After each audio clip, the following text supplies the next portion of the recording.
Yeah. Just get Yeah. started, because once again, Yeah. all you got to do, we've talked about this before, you and I, is just turn on the news and see what's Yeah. going on. And back to my analogy about the Middle East. Look where we've come in the last year and a half, Dr. Steve, since I was last on the show talking about the Middle Yeah. East. Yeah, Not exactly. just we have just not taken a step in that direction. We are running a sprint towards an absolute calamity and catastrophe over there that is pretty much probably inevitable at some time during the history of this world. Hey, gang, it's me, Dr. Steve, and I've got some good news. And I mean really good news, but I've also got some bad news. Now, the good news is that the New York Post has reported that Biden, as far as they're concerned, Biden has already officially lost the election. That's right. The New York Post is basically the first major paper predicting a Biden loss. He's one and done.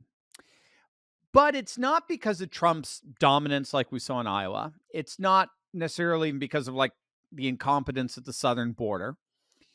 They're predicting that Biden is one and done because of what's happening in the Middle East. And this is where the bad news comes in. According to this report, our supply chain is getting hit harder than ever. Attacks on the commercial ships you've heard about in the Gulf by the Houthi rebels, they're radically stunting our supply chain. So again, according to the report, the amount of cargo going through the Red Sea has dropped 52%. Now, to put that in context, during COVID, it dropped only 20%. So this is a significant interruption in the supply chain. And guess what's going to skyrocket as a result? Inflation. Inflation is predicted to go up even more precisely because ships are being moved to aid European ships and go longer routes to evade the Houthi attackers. So one way or another, it seems inflation is going to rise again. And so with inflation being a primary issue for voters, the New York Post is forecasting that there's really, in the end, they don't see absolutely no way Biden's going to win this. That's his Achilles heel as far as they're concerned. Now, while Biden potentially losing is certainly good news, for the average family, disruptions in the supply chain and soaring inflation are a disaster. So what do we do? Well, joining me once again to discuss this and provide a plan of action is Ted Johnson of Ready Project. He's an expert at survival skills and preparing for these exact situations. So Ted, welcome back. Great to see you again. Thank you, Dr. Steve. I'm excited to be here today. No doubt about it. That's awesome. It's been too long. It was good catching up before the interview. I mean, you're on the front lines of this stuff. Give us a sense of how serious this is. How have global supply chain issues already affected food supply in America? The answer is yes, but where I'd like to start with your question is a little bit more micro, in the communities and what's going on in the communities. What you see happening is obviously supply dictates demand. And you're starting to see, like, for instance, with earthquakes or tornadoes or potential disasters, when these things take place, you see I don't know if you've ever seen it. I live in Florida. So in 2017, I had Irma. In 2018, I had Michael. And all of our local grocery stores only have anywhere between 2 and 6 days worth of food. Mm. But in Mm-hmm. some type of catastrophic situation in a community, those shelves empty immediately. So your 2 to even 6 days, which is incredibly short, can literally become a couple hours. And so Wow. what you're seeing happening here, though, is we've already seen it. We've been a part of it. Like I said, I have a family of five. I'm married. I have a freshman in college. I have an eighth grader and I have a sixth grader. My eighth grader and my sixth grader absolutely love Chick-fil-A, right? So every time we're going to go out to eat dinner, Dad, Chick-fil-A, Chick-fil-A, Chick-fil-A. So I take them to Chick-fil-A. Now, I want you to really think about this. For me to take my family of five to Chick-fil-A cost about $75 to $80 Wow. if they get milkshakes, right? So Wow. the thing about it is we're already seeing one of the effects, and we've seen this literally since the pandemic. You saw it with toilet paper, then you see it with Right. chips that goes into cars. It's like we're being programmed to understand that there can be shortages blamed on supply chain issues. But when there are shortages, prices escalate. We're all living it right now. And for it to get worse, like if the average American's out there making, let's just say $20 an hour, that means that they need to work approximately 5.5 to 6 hours. If they have a family, if they're going to take 5 people to Chick-fil-A to pay for that Chick-fil-A meal. And Wow. it's the economics just stop working. So the reality though is that yes, you are having global supply chain issues. And when you have global supply chain issues regarding food, and we'll talk about domestically here in the United States in a minute, but when you have these type of issues, the reality is we all know supply goes down, price goes up, Right. and that's just the way that it works, and there's no Yeah. getting around that. There's no getting around that. Exactly. So yeah, it's almost like literally a natural law in that sense, that economic law. So if there were a mass supply chain crisis globally, which it does, at least according to the New York Post, it looks like that's what we're looking at here. How would America fare given our current national food infrastructure? You understand the food infrastructure and how it's transported and the like. How would we fare in the midst of that? Well, you've got two situations to look at. Once again, you have supply and economics, right? So coming back to what I was just talking about a little bit, um, a lot of people don't buy Ferraris because economically they just can't afford a $250,000 car. So the reality here is let's just take supply out of it. If prices just organically went up, if a grapefruit Mm, went from X percent, X dollar to $10, not so many people are mhm. going to be able to buy grapefruits, right? So you have an immediate economic impact. And once again, whether you really realize it or not, you're feeling it now. But Right. if those food prices, if that $75 meal that I talked about at Chick-fil-A all of a sudden becomes a $125 meal or a Yeah. $100 meal, you can't go now. And then there's trickle down effects from that for the Chick-fil-A organization and all restaurants and everyone in the food services industry.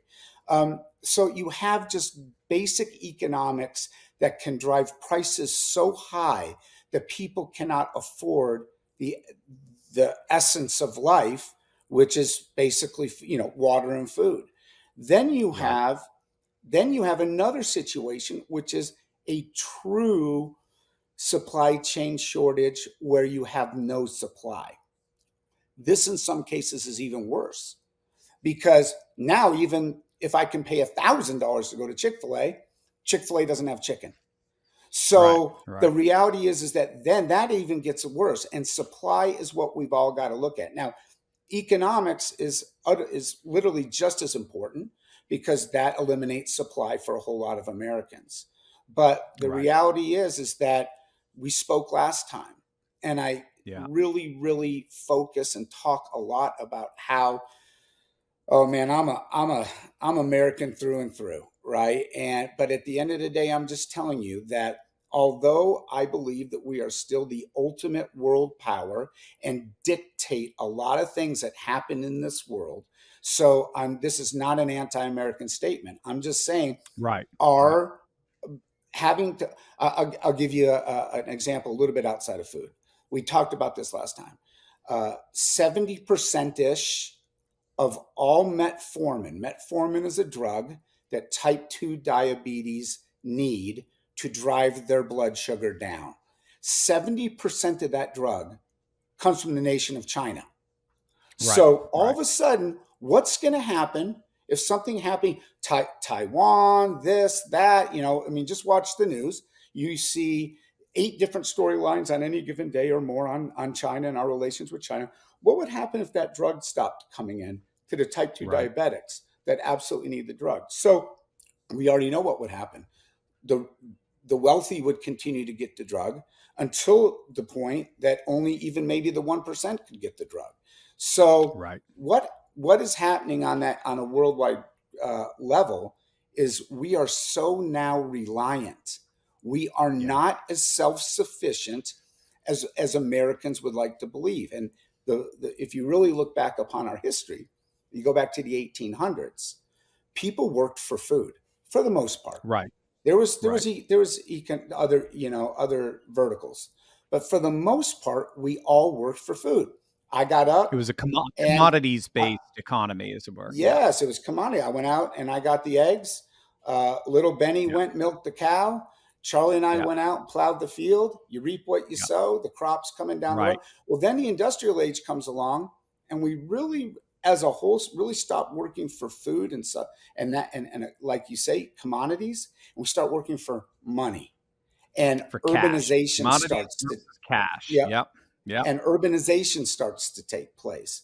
And Yep. so during this whole entire progress, now here we are, and I will guarantee you that 9.5, which would be 95%, 9.5 out of every 10% of your viewers, they don't have substance to last them till a week from tomorrow. So Right. we don't have, like I mentioned last time when we talked, I just loved going visiting my grandparents in Detroit, in the 70s and the early 80s. And the garden that they had in their backyard was magical. I mentioned having Yeah. green bean eating contests with my cousins. I mean, these are memories, but I will tell you that my grandfather, as am I, was a hunter. We Mhm. literally would Mhm. have meals commonly that pertained Mhm. venison, Mhm. lettuce from the garden, Mhm. carrots from the garden, and green beans from the garden. Everything that my grandparents put on that table was self-provided. In Right. some cases, nothing was bought from the grocery store. And I'm just telling you that in today's day and age, that's a Yeah. real rarity that happens. Oh, absolutely. Yeah, I've heard it put, Ted, we're the first generation that doesn't prep. You're right. In other words, Yeah, our parents' generations, their parents' generation, they all prepared for food shortages, supply chain disruptions alike. And I think a lot of it's just the natural sort of superabundance of a commodities based economy as opposed to a cash based. Cash ain't going to feed you. Cash ain't going to keep you warm. I don't know. Maybe Argentinian pesos. I guess you could burn those. I mean, right? Talking about 140% yeah. inflation. In your opinion, why haven't Americans prepared for this? Why are we so dependent on these large global supply chains?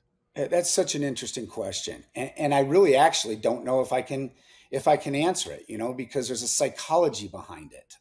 Yeah. We're two Yeah. generations or so removed from you know, complete. When you say preparation, they didn't even know they knew the word, but they didn't know that they were preparing. Right. My They didn't know they were grandparents, preppers. they didn't Exactly. know Yeah. they Yeah. were preppers. Okay. Yeah. Yeah. Now we're in a society once again where hardly anybody has a garden.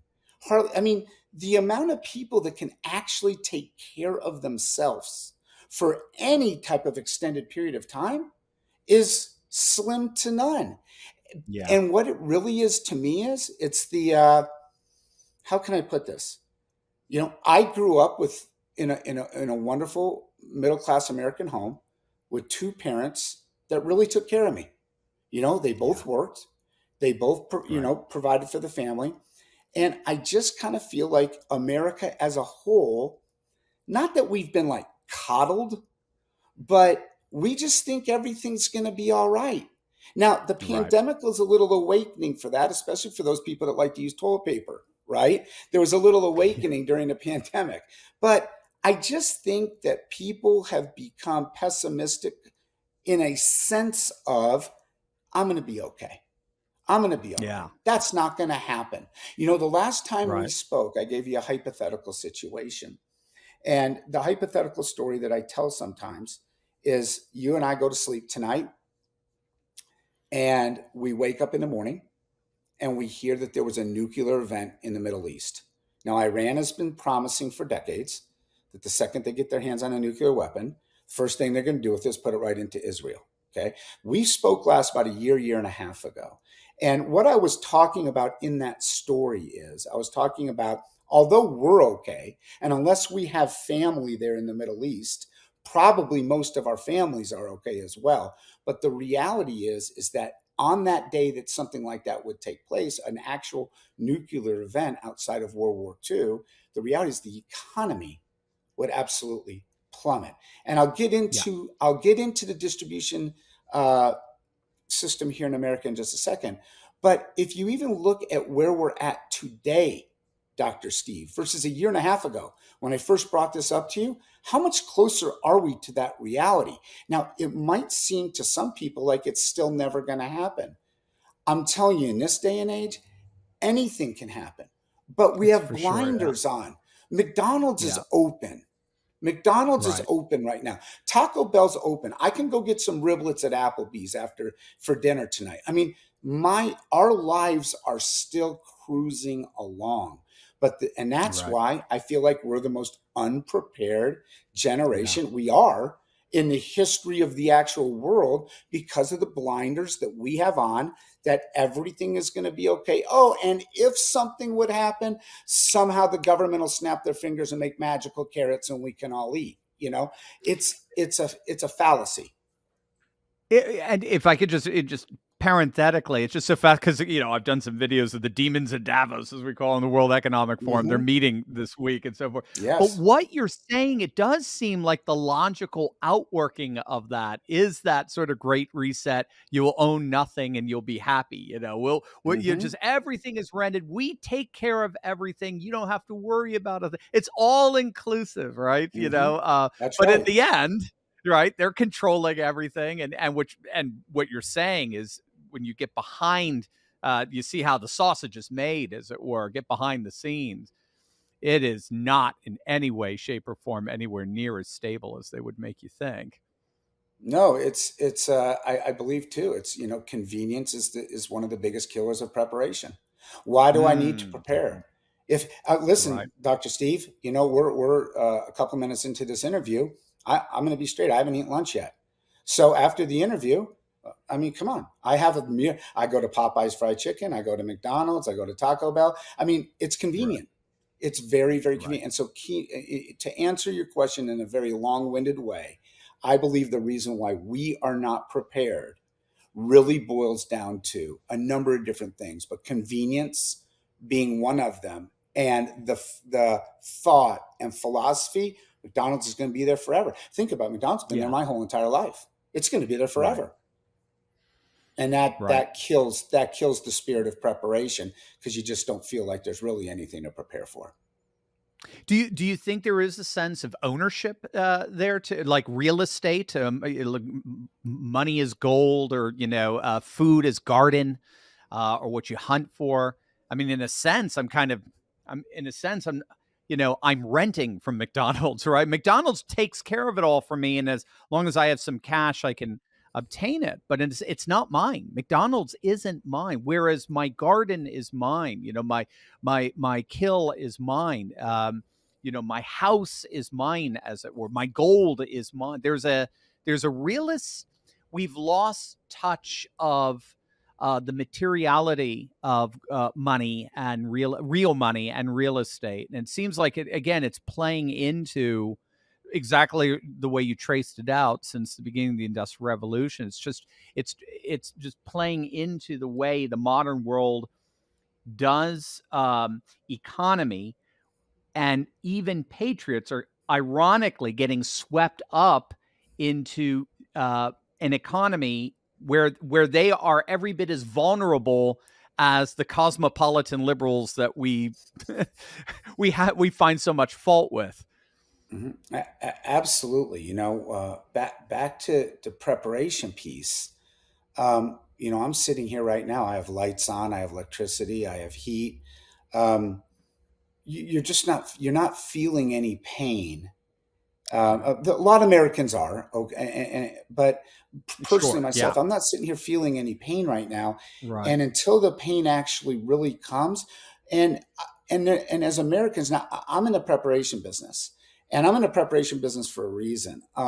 But the fact of the matter is, until the actual pain comes for most people, they don't do anything about it. And the problem with Right. preparation is, especially proactive preparation, is when you're starting to feel the pain, it's generally too late, Right. to Right. cure it. And so, Right. I just feel like once again, we've been programmed through convenience and whatever you need, you get it right now. Yeah. Yeah. And when that day and that time comes, because it will in some which way or form. Yeah. And some people, when you talk preparation, Yeah. some people that might come on Monday when they walk in and they lose their job and they have Right. no food supply or cash supply, and they haven't prepared for even a very micro family uh, emergency. And Right. then for other people, it's these catastrophic world fear mongering type events.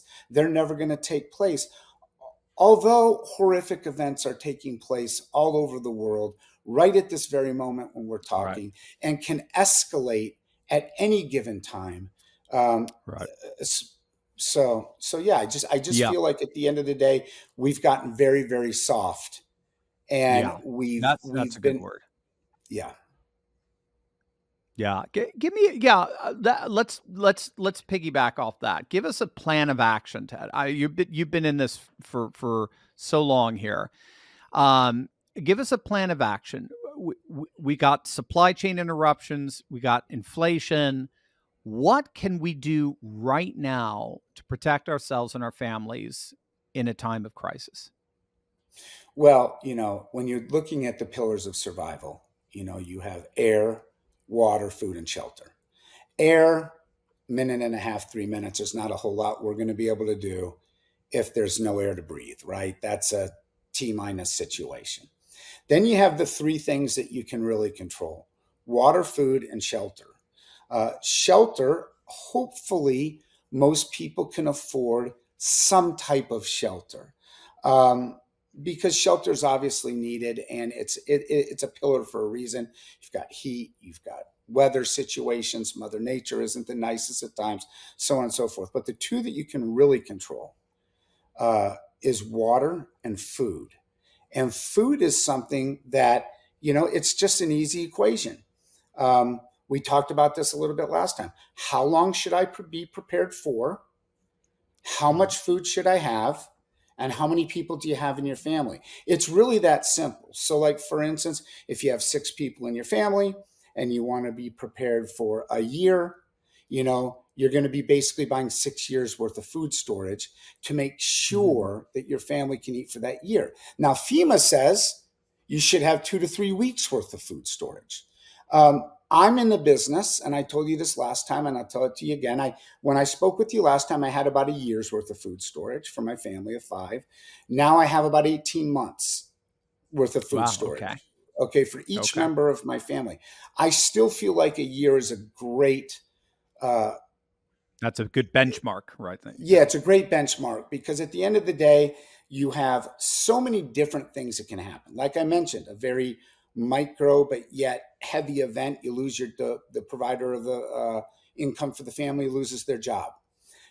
It might take 2 3 months to find a new job, or a month, whatever it is. You have some food for that. You have you have Mother Nature wreak havoc on you through a hurricane, earthquake, tornado, flood, whatever it might be. That might be a week or 2 week event before you start to get food in.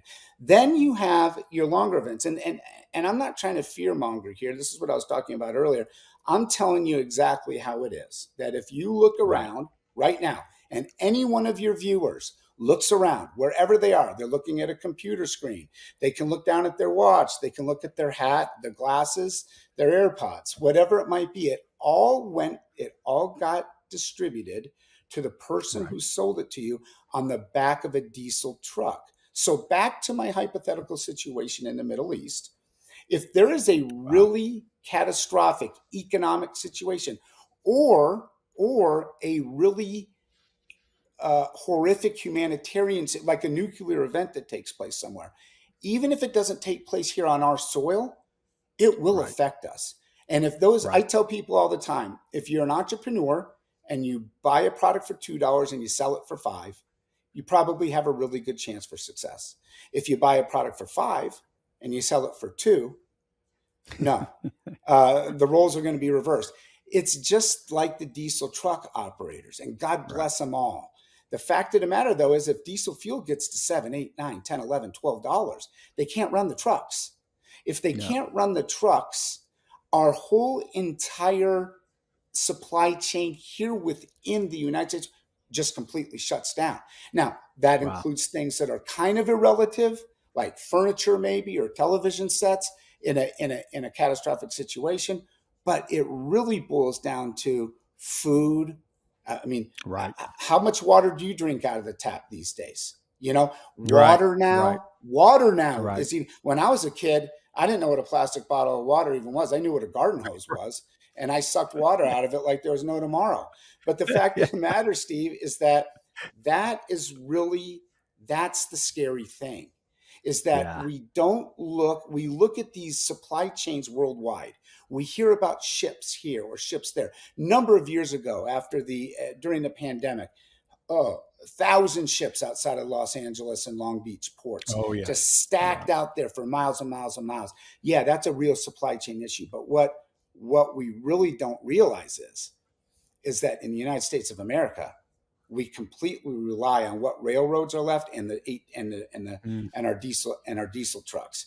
And so that is something that, so when you say what can people do, people are at the mercy and control of all these potential situations that can take place. So once again, what they can do is you can prepare on any budget. You can Right. start preparing for $25. You can go to the Right. grocery store in its simplest form, and instead of buying 5 cans of green beans, you can buy 10, you know, Right. and the only thing you're risking there is that I looked at my watch to see what the date was, that on January 20th, because today's the 19th, on January Mhm. 20th, the reality of the situation at that point is that nothing happens. Or you can Mhm. go in and Mhm. you can say, okay, I've got a family of 5. I want a year's worth of food storage or 3 months worth of food storage, whatever that number is that you're comfortable with. You put the economics behind it, and you can take care of it all in one foul swoop. That's so awesome. I mean, you've inspired me to do that in the past, Ted, which I very much appreciate. And gang, all you have to do actually is just click on the link below and check out. We've got a special website that special Dr. Steve website with Ted's Ready Project. They have some super awesome discounts to help you get prepared for whatever comes our way. Just get started. Just do one quick order. Just at least start. Ted, I don't know if I mean, do you have any advice when somebody clicks on the link and they check out Ready Food Project? Any advice on what they can look for? Well, my advice is kind of like what I just mentioned. It's having that simplistic plan and staying within, putting a budget together for this. And that Right. budget, this is something that is so wonderful. You can get a month's worth of food storage or 3 months worth of food storage. We have people that buy 5, 10 years worth of food storage and get pallets delivered to them. But I'm just Right. telling you, the key is what you just said. It's get started. Get Started. started That's with a that's month. It's 99% of it Yeah, right there. Yeah. just get Yeah. started, because once again, Yeah. I mean, all you got to do, we talked about this before, you and I, is just turn on the news and see what's Yeah. going on. And back to my analogy about the Middle East, look where we've come in the last year and a half, Dr. Steve, since I was last on the show talking about the Middle Yeah. East. Yeah, Not exactly. just we have just not taken a step in that direction. We are running a sprint towards an Yeah. absolute calamity and catastrophe over there that is pretty much probably inevitable at some time during the history of this world. And so, Yeah. yes, Yeah. my key is Hey, if you can afford a year's worth of food storage, go get a year's worth of food storage. If you can only afford a month worth of food storage, get a month's worth of food Go storage, for it. but Right, just right. get started. Just get started. That perfect advice from an expert, gang. That's what's so cool. So make sure to click on the link below. It'll take you to a special website just for you, just for my audience. You'll love it. I love my little pictures on there. You'll see where Ready Project has some super awesome discounts to get you prepared for whatever comes our way. Again, do not be caught unprepared, only to wish you did something about it when you could have. So click on that link below right now.